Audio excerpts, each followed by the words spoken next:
Oh my God, need to count down. Oh, 20, 19, 18, 17. Hold on.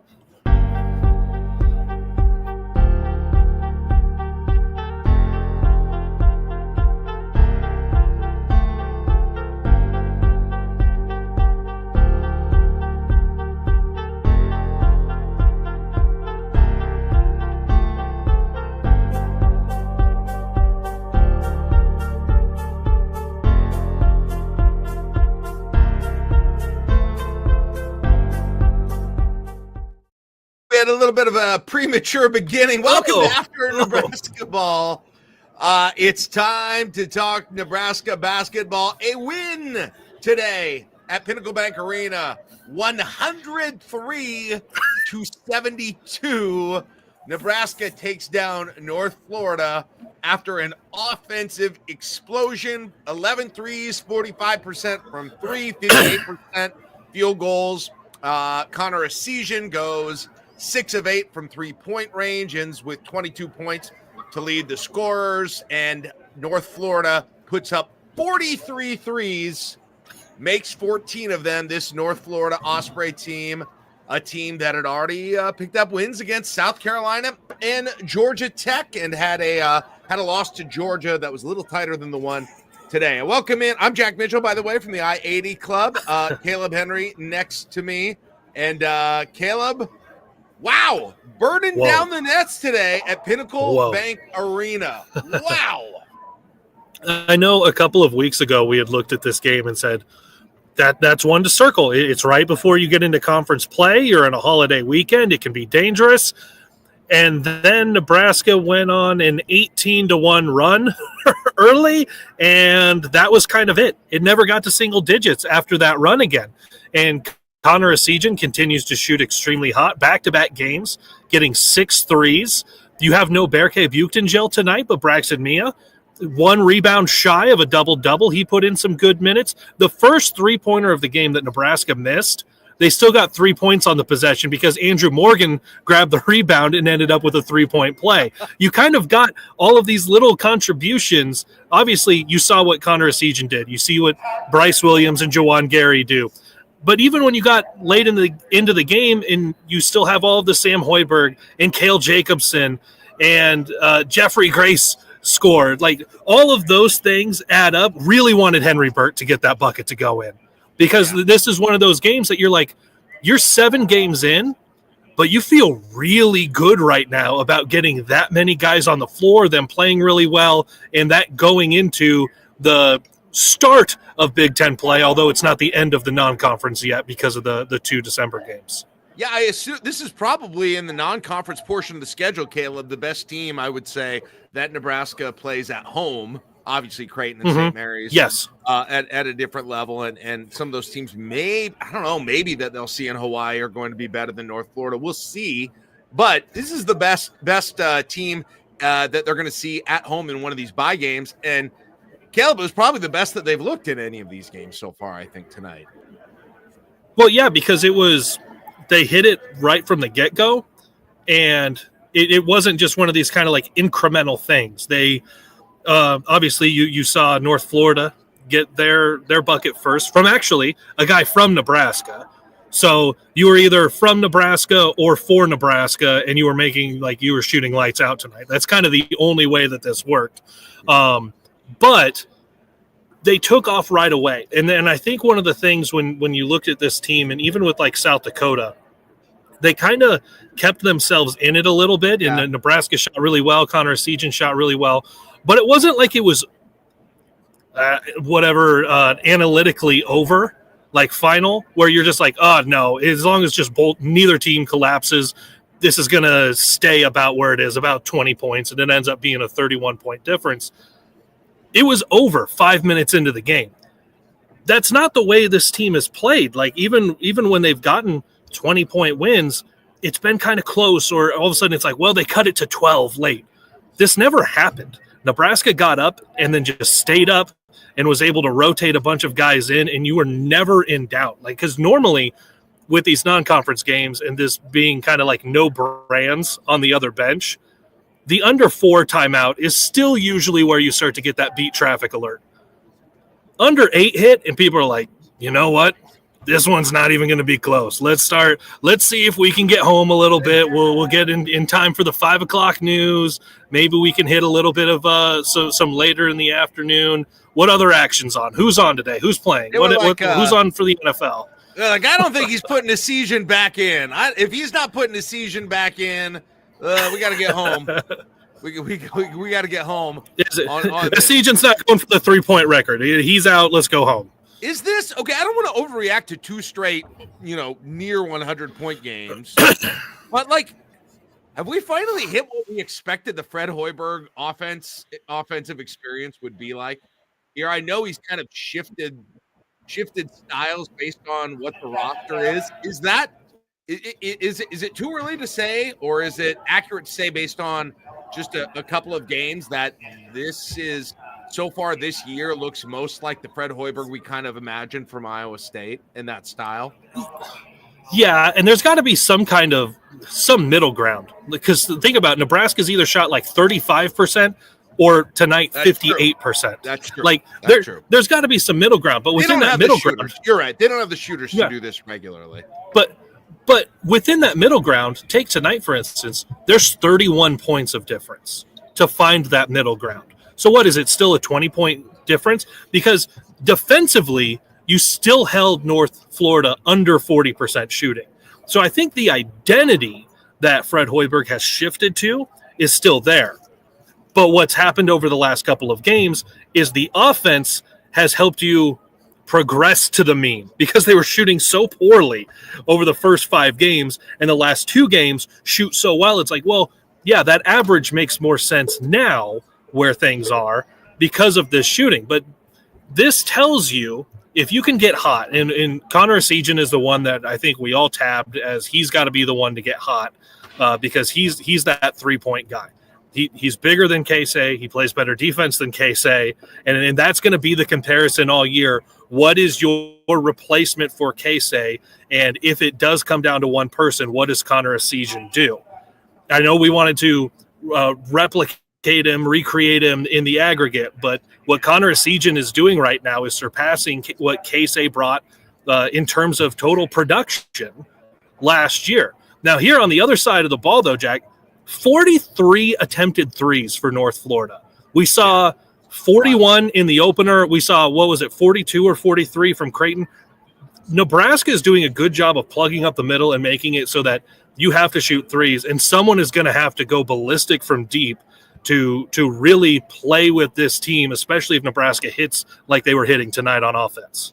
Well, and North Florida was cold at the beginning, and I thought the perimeter defense was pretty good in the first half. They definitely, it felt like they went blow for blow with Nebraska at the beginning of the second half for a while. Just in terms of it was back every time, and they were getting some open shots as well. But yeah, the most encouraging thing to me was on the offensive, not necessarily the hot 3-point shooting, which was obviously nice, and Sejan is the confidence in Sejan is definitely going up. What was most exciting to me, I think, though, was just the ease that Bryce, especially Bryce, but Juwan Gary had scoring.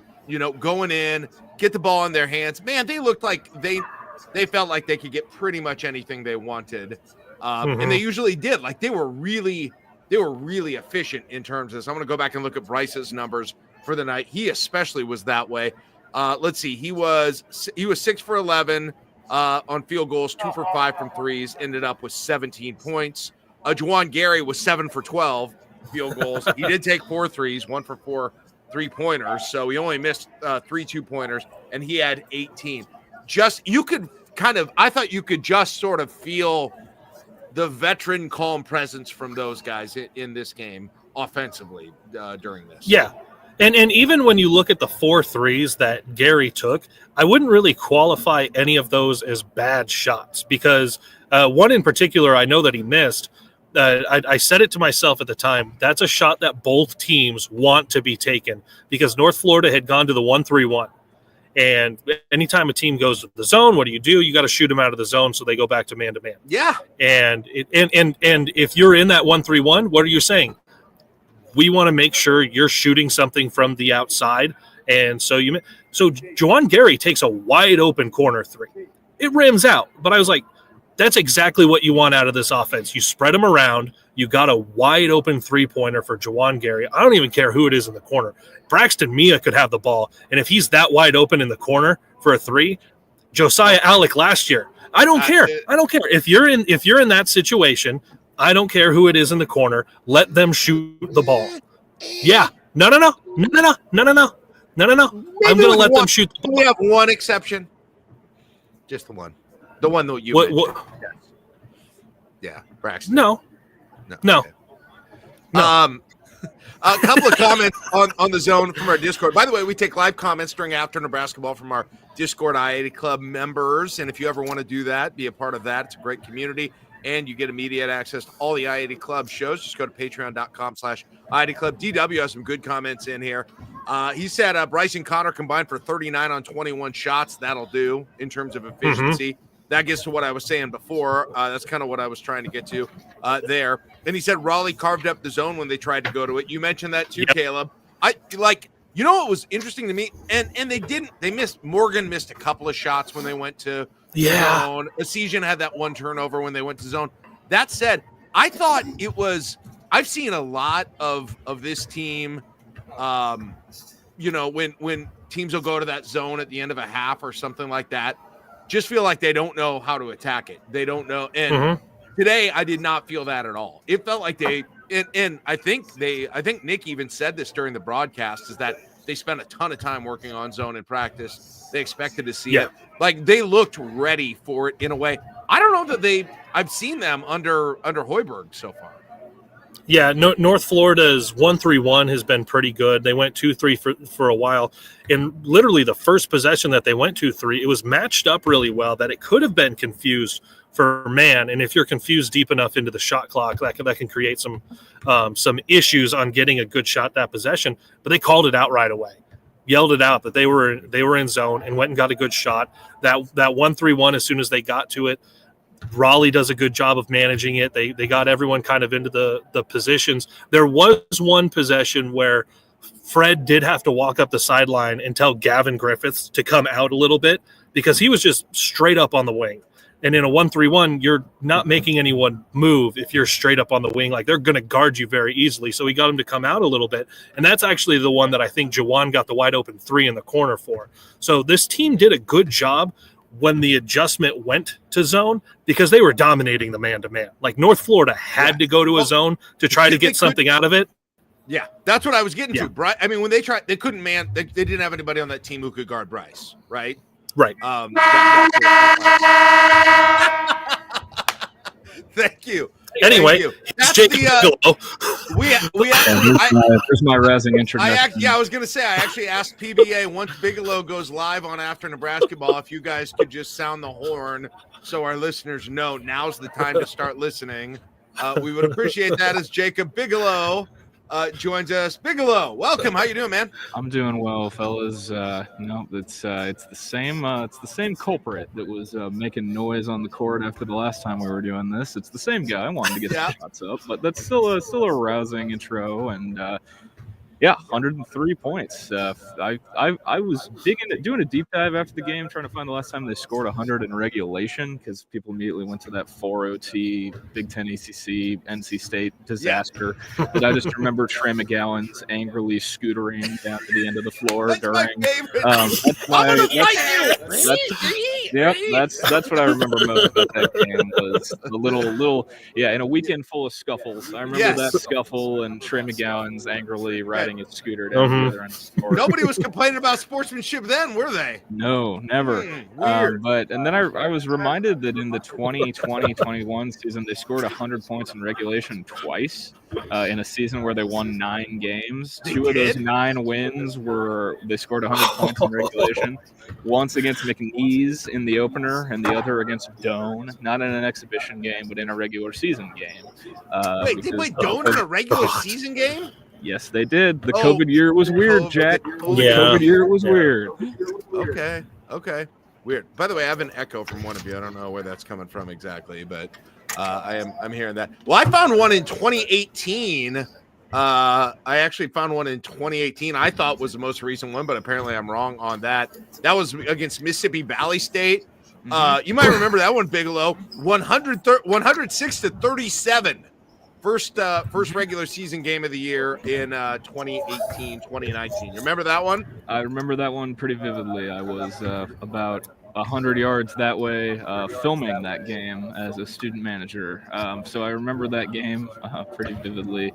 The season opener from what wound up being Coach Miles' last year. But yeah, that was what I thought too. But then I looked back through some of the box scores, and I'm like, oh, they did this twice in the weirdo COVID year. Yeah. Bigelow, we were just talking about not only the success, the success shooting obviously from three is going to stick out, Connor Sejan's performance, but we also were kind of just talking about the efficiency and Nebraska's ability to score at will with Bryce and Juwan in particular. But what was the biggest positive to you offensively that you saw from Nebraska in this game? That there was not a stretch of the game where it looked like they didn't know how to play with each other. There wasn't really even in that South Dakota game, there was a stretch where things kind of looked like they were stuck in the mud for a little bit. And I think this was the first of these bye games where there wasn't like a doldrum or a drought or like a who the hell should we draw something up for moment. It was smooth, it was efficient for the most part. I mean, the assist to turnover ratio is incredible. The amount of assists on made shots, I think they had 20 assists or something like that. I've got the book right here. They had 22 assists on 40 made shots. Yep. I mean, that's pretty good. And that's what they're doing against South Dakota too. Yeah, doesn't matter who that's against. That's a pretty impressive ratio, and I that was kind of the thing that stuck out to me. There was not like a 3-4 minute drought or where they looked like they were still getting used to playing with each other. It looked like they knew who to go to, who was on, who had the hot hand, and it looked pretty smooth throughout. And then, just in terms of the defensive performance, what did you think of that, Jacob? Because, North Florida started out cold, but there was a lot of contested shots from outside that they were taking. They seemed to kind of go blow for blow for a while in the second half against Nebraska. What did you think about the defensive performance against a team who was really going to lean on the three and then occasionally going to kind of take it in and try and punish Nebraska for being too far outside and dish it off? What did you think about that? Yeah, Fred Hoiberg compared it to playing Creighton, because if you gotta lock down the paint, and if they want to take threes, they can take them if they're not falling, but you can't let them have both. You can't let them have the paint and the good shots from three. They end up taking 65 shot attempts. 43 of the 65 were threes. That's it's similar to Creighton in terms of numbers, I guess, but North Florida finishes with 22 paint points, and compared to Nebraska's 58. I mean, they did not really. I mean, they didn't completely shut the water off from inside the paint. I mean, 22 of their 72 points were paint points, but I thought I was still pretty impressed with their ability to.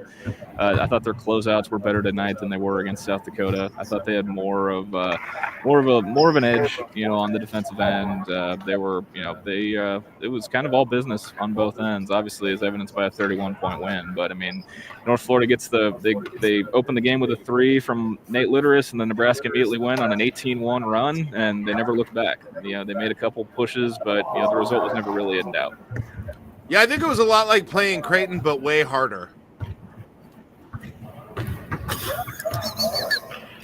Anyway, other comments on the well, here you go. Since you brought since you brought up Creighton, if you look at North Florida, they had two different players that also only took one shot in the game. Nestor Diachok, he played 4 total minutes, went 0 for 1 from the field, did his best Kalkbrenner impression. And then Mason Lee had 3 points. He made his only shot for the game. He played 16 minutes. Everyone else found a way to get up more than one shot in the game. Thank you. Are we going to get that update for every game You're this welcome. year? like who's that team's Kalkbrenner? We Is should. that kind of every game? Who's the entire that? year. Kalkbrenner.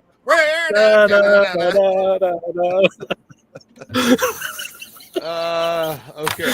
By the way, I'm watching the volleyball selection show. Texas is in the Penn State region, so Texas not coming to Lincoln. We're Right. still waiting for Nebraska, and Caleb might have to jump off once he finds out where Nebraska is going. I want both of you to answer this. Caleb, I'll start with you, and then we'll go to Bigelow.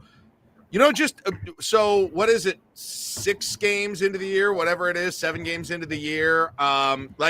Just what is the biggest thing that you've learned about this team? How is it squared with your expectations, Caleb, so far, in terms of now that you've got a fairly decent sample to work with on what this team is?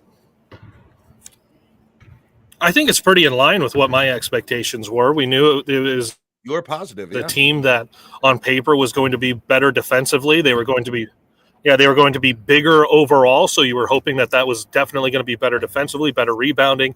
And then you still had shooters. You had all of the aggregate that you wanted to replace Casey and Rink. And you saw over the last 2 games, that's definitely there. Like I said, they've progressed back to the mean after the cold shooting for the first 5. So this is everything right in line with where I thought they'd be. And you got through St. Mary's and Creighton and you split those, and 6-1 is about where that's where I would have thought this team was going into the first 2 Big Ten games. Bigelow, how about you? I'm kind of with Caleb. These 2 Big Ten games are always so odd and weird, especially when they're spread out. Yeah. Like Nebraska doesn't play. I mean, they don't play again for 6 days, and then they go another 6 before they play again. It's it's the end of the semester and finals and all that. I don't miss this time of the year when I was a basketball student manager, let alone a player. But these games are so weird. I mean, they're both huge games, man. They're both huge. Like on the road at East Lansing, Fred Hoiberg mentioned after the game, he's like, that's a building I've spent plenty of time in.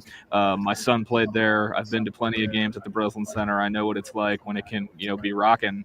And then, Indiana here, I don't think enough people like Indiana here on a Friday night on Big Fox. Let's go. I mean, that's a massive game. And, Indiana, I hope they're not still ranked after the performance they put on in Atlantis this past week. But, I mean, those games are huge. But you asked a question about Nebraska. I mean, they're on par with where I thought they'd be.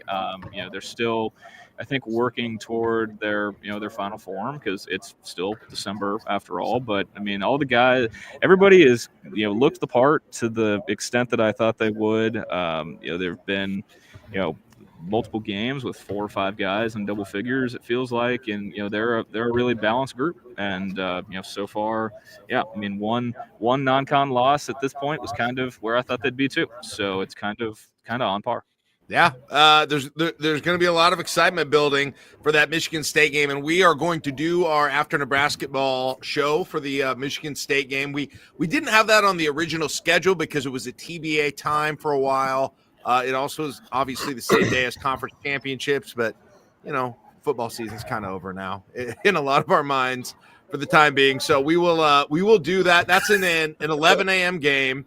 It's an 11 a.m. game. So we'll go on about 1:30-ish on Saturday, and we're all going to be at our homes. Nobody at PBA, so better internet, better everything there when we do that. That'll be a whole lot of fun. Yeah, it was funny, Bigelow. Fred was talking. So it's interesting. You always hear Fred, obviously, actually talking in the post game press conference. I heard him on the radio. And he was like, yeah, my son played there when he was talking about Michigan State. He almost said, like, people forget my son played there when he was talking about Michigan State. But Caleb and I will break down that matchup, Jacob. But I know you've probably been watching Michigan State so far this year and got Frankie Fiedler there, obviously. What do you think that matchup's going to be like for Nebraska? They're tough to peg, man. They have, Michigan State's been in a weird spot these last couple of years. I've watched them a couple times, and they're kind of incredibly frustrating to watch, to be quite honest. They've got some pieces that I like in guys like Jaden Akins, Jeremy Fears, and then obviously the local interest with Fiedler. Their front court leaves a lot to be desired. I think if Berke is back healthy, that could be an area where Nebraska, takes advantage. They have a transfer big man who transferred in from Longwood, Simon Zapala, but he also started his college career at Utah. He started his college career at Utah State with Raleigh Worcester. They were freshmen together. It'll be the second game this year where Raleigh will go up against a former teammate. But then they also have a former 5-star recruit in Xavier Booker, who is, I don't understand how Izzo is using him. It's very confusing. They're in a really weird spot, and it'll be, I'm interested to see the matchup, for Nebraska. I think I like it for Nebraska, aside from, being on the road at the Breslin Center. But, I think, at first glance, I like the matchup for Nebraska just in terms of how, frustrating and hot and cold Michigan State's been to watch so far this year. Do you think Izzo will wear a Christmas sweater, like a reindeer Christmas sweater or an elf Christmas sweater, and get teed up in it? Because I missed that live last year. I really want to be a part of it this year somehow. Yeah, I don't know what their schedule looks like if they have a home game closer to Christmas. But I mean, I think if Tom Izzo wants to give the people what they want, he'd bring the elf sweater back. If he wants to give the people what they want, I want an elf sweater and I want a technical in it. There's two things I want, to be honest. Right? I want the elf sweater alone isn't enough. It's getting teed up, screaming at the officials. That's definitely what I want. By the way, Nebraska volleyball will take on Florida. Oh, he's an angry elf. He must be a South Pole elf. Nebraska volleyball will take on Florida A&M in the winner of South Dakota State and Miami in the first and second round. We'll see if we find out anything more about that. Well, guys, man, it's just it's Caleb. There's enough here to your points, both of your points about how the season's gone so far. Obviously, the win against Creighton motivates a ton of this, but I think today does a lot too. It's going to be once they get back, and Jacob makes a great point about that Indiana game. I think it's going to get pretty revved up at PBA once these games and once the conference season goes. I think there's a lot of excitement about this team because of what's happened in these last 2 weeks for Nebraska. Caleb, what are your thoughts before we let you go here, seeing right volleyball stories? Yeah. Well, if you think about just kind of the way this arena gets full, even when the team's not that successful, you go win on Saturday and then you come back here on a Friday, this place will be nuts. Because you're not worried about, at that point, not worried about what is Nebraska football doing on the weekend, because we're just waiting for the bowl game in late December. So you don't even, you're not curious about that at all. Volleyball is going to be at home, and they're going to roll someone, and they're going to get out of their region. You're not really worried about that. You're going to have a lot of stuff set up getting back here for Nebraska men's basketball, and if you can come out of these two conference games undefeated, you go 2-0 on those, and then you get into the rest of the non-con, you're set up really, really well going forward, especially for fans to show up who haven't been treated to an exceptionally great non-con slate in terms of what they have to watch at home. They're going to get into the Big Ten with Nebrasketball and having a good record and having some good brands coming here for them to watch and get loud for. Yep.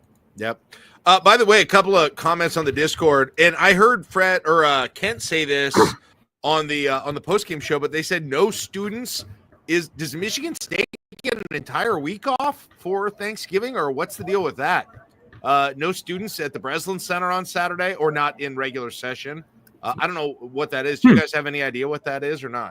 I don't know for sure. I do know they have one game a year where they have alumni day, and their student section is full of a bunch of alums and grads. I know that olds? Is. Let's go. The olds. If I named it, I'd call it Izzone Olds Day, because that's what it appears that maybe getting some olds in the Izzone.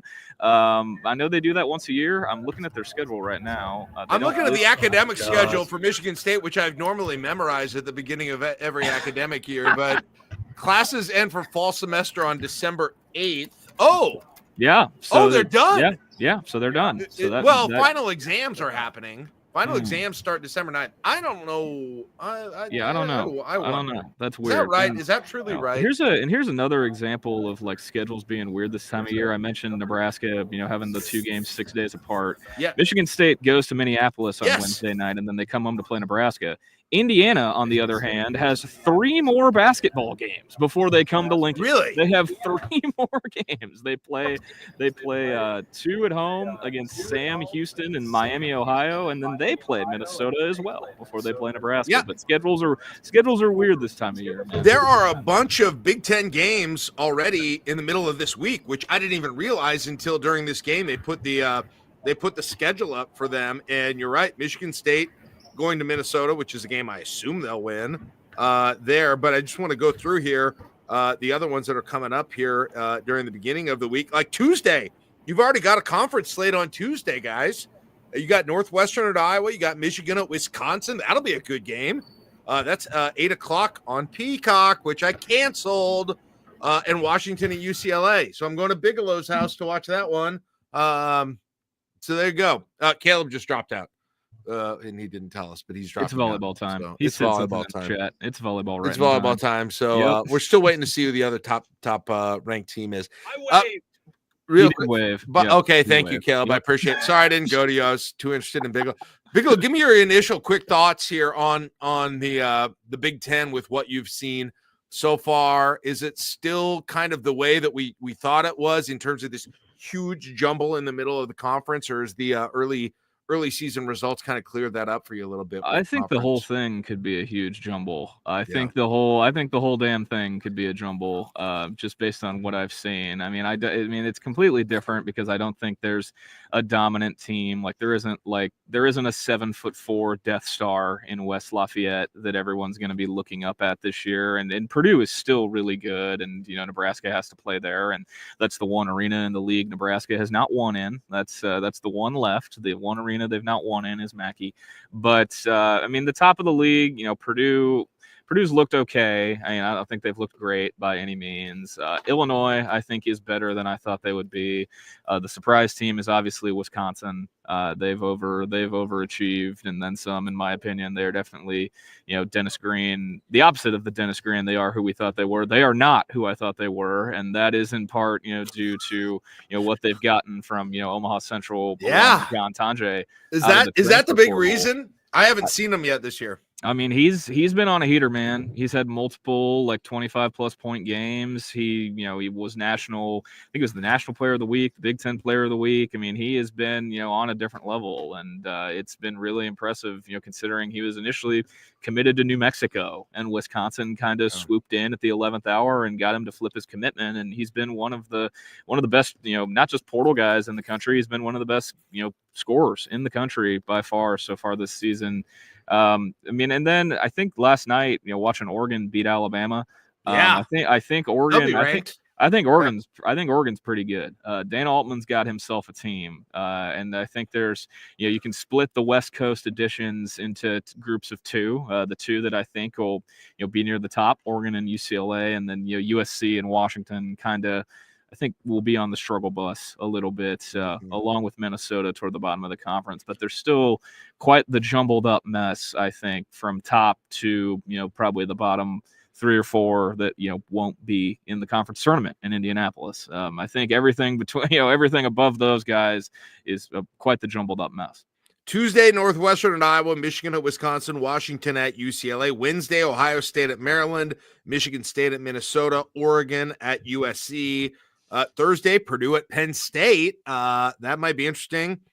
Friday, Illinois at Northwestern. I'm just doing conference games. And then Saturday, you've got not only Nebraska, Michigan State, also Rutgers at Ohio State, Iowa at Michigan, USC at Washington. So that's your early Big Ten schedule. We got a lot of those games to come. Let's see here. Jordan on the Discord is saying, I've rarely seen Jack without a hat. Did he get a haircut? I didn't, but just did it nice for you, Jordan. You like it? I went to church today, so that's the one place I don't usually wear a hat. Mav Scribator's telling me about the Peacock deal going on right now. That's That's nice. Good. Very good. And there are people who are saying if we do the Caleb's gone, but if we do the Kalkbrenner of the Game Award, they're asking us to call it Who's the Kalk? We'll see. We're workshopping with this so far. Yeah, that'd be similar to like, in the late aughts when, Mark Titus had his Club Trillion thing because he'd play 1 minute and then it would just be all zeros. Like it'd be like Club Kalkbrenner, like who had only had one shot attempts. Like it'd be in the similar vein to Club Trillion. Shout out to one-time guest on my podcast, Mark. Nice. One last question for you. Has Creighton did Creighton's performance in Las Vegas devalue the win Nebraska had against them at all for you?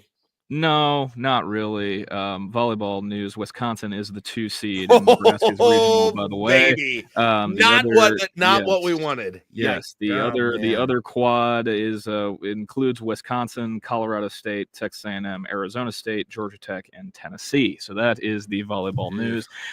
But no, not really. I wasn't. I thought that those games are going to be tough for them regardless. They play the one without Ashworth, and then they play without Kalkbrenner too, and they beat Notre Dame. They're in a weird. That's still going to be a pretty good win at the end of the year, I think. I don't know if it's going to, I don't think it's going to, fall to quad 2 or anything like that. I think that'll still be a quad 1 win at the end of the year. On the road, you have a lot of leeway for that. You do. Yeah. I think it's top 75 on the road to be a quad 1. Creighton's obviously struggling, but I don't know, getting out of the top 75. Either way, that's fun, And I feel like this has been a thing with Creighton like these last couple of years.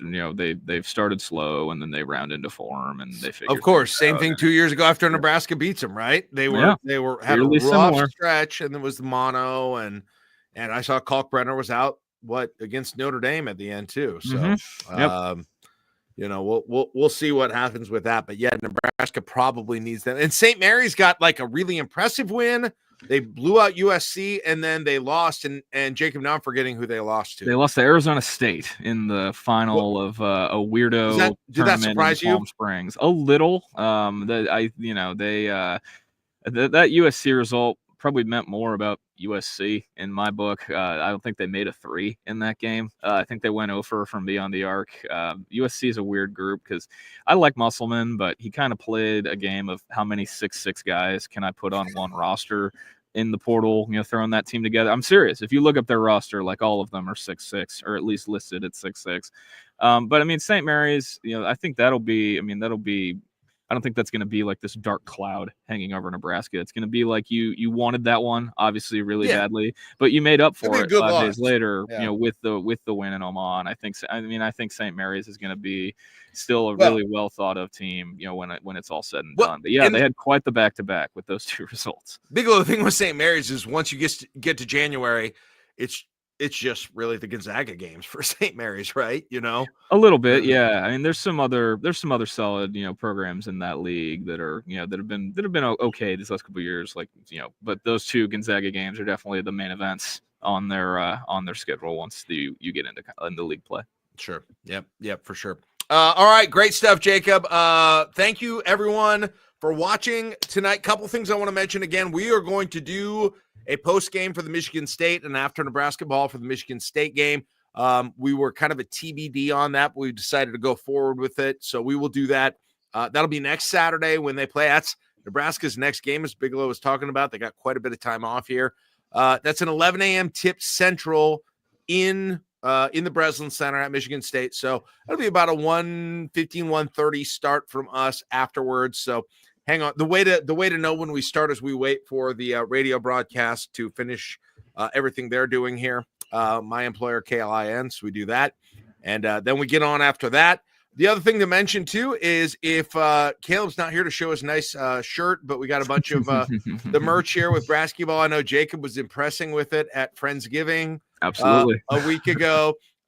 We are still have our merch store, and you can see the link to it here right on the YouTube page if you're watching there. We've got great deals on that right now, 25% off and free shipping. If you want your own Brasketball gear, which is the hottest gear right now in the region, jump on there because now that goes throughout the rest of the day today, and I think it goes into tomorrow too. But you might want to check on that for sure. So if you want to get in on the Nebraska or the basketball gear, go for it. All right, that's it. Bigelow, thanks for your time. I'll let you go and get busy on everything else you need to do. Anything else you want to mention about what you got going on here this week or this season? Yeah, just stay tuned to the Stretch Big Pod. It's been a little while since I've put one out, but I'll have a recap of the games this week up on the feed. I'm trying to effort a Michigan State guest to preview the Spartans before the end of the week. We'll have that out, and then more to come, from me on Huskers Illustrated as well, HuskersIllustrated.com. And appreciate the time like always, Jack. Love hopping on with you all to talk a little shop. This was a good time like always. Yep. Always appreciate your expertise and appreciate you coming on, and we'll talk to you here on Saturday. All right. Thank you, everybody else, for joining us. We're going to sign off now, but please go ahead and check out the I-80 Club, the rest of our YouTube videos. Josh and I have a reaction to the Iowa game. If you want to watch that, I was very disappointed about that. And we will have our live members only show coming up Wednesday, talking about the football game mainly. So if you want to check that out, become a patron, patreon.com/I-80 Club. With that, we'll say goodbye. Thanks for joining us. We'll see you next time on After Nebrasketball.